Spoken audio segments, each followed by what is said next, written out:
আসসালামু আলাইকুম dear viewers, কেমন আছেন সবাই? আশা করছি সবাই ভালো আছেন। আমিও ভালো আছি আলহামদুলিল্লাহ।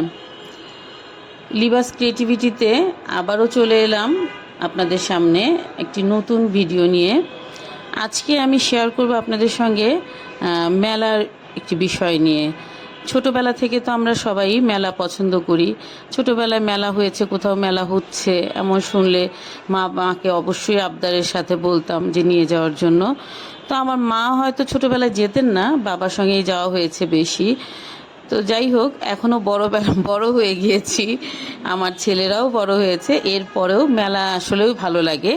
তো আমার বাসার কাছেই একটি মেলা হচ্ছিল। এখানে প্রতি বছরই, আমি মিরপুরে থাকি, মিরপুরে এক গোলারটেক মাঠে, ঈদগাহ মাঠে প্রতি বছর মেলা বসে। মানে মেলাটা হচ্ছে মূলত ওয়াজ মাহফিল হয়, সেই সূত্র ধরে মেলা অনুষ্ঠিত হয়। তো এই মেলায় গিয়েছিলাম। মেলায় যে আসলে অনেক কিছু দেখেছি। অনেক খাবারের দোকান বসেছে, কাপড়ের দোকান আছে, এখানে ভুট্টার দোকান সহ সমস্ত আইটেমগুলোই আছে। তবে মেলা তো মেলাই, এখানে এনজয় করার মতো অনেক কিছুই আছে, যেমন মুড়ি, সুরকি, বাতাসা। এগুলো তো আমাকে খুবই আকর্ষণ করে ছোটোবেলা থেকেই। আমি এখনও পর্যন্ত মুড়ি, সুরকি, বাতাসা দেখলে না কিনে উপায় নেই, আমাকে কিনতেই হবে, খেতেই হবে, কারণ এটা আমার খুবই পছন্দনীয় একটি খাবার। তো যাই হোক, মেলা ঘুরে অনেক অভিজ্ঞতা অর্জন করা যায়।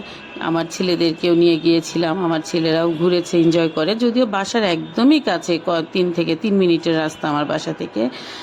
তো যাই হোক, মেলা ঘুরেছি, খুব এনজয় করেছি, কেনাকাটা টুকটাক করেছি, মুড়ি, সুরকি, বাতাসা ইত্যাদি।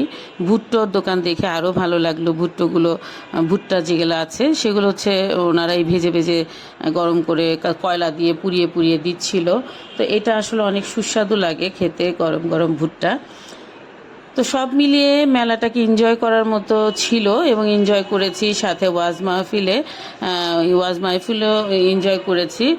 ওখানে শেখার মতো অনেক শিক্ষণীয় কিছু বিষয় ছিল, যেগুলো উপভোগ করেছি।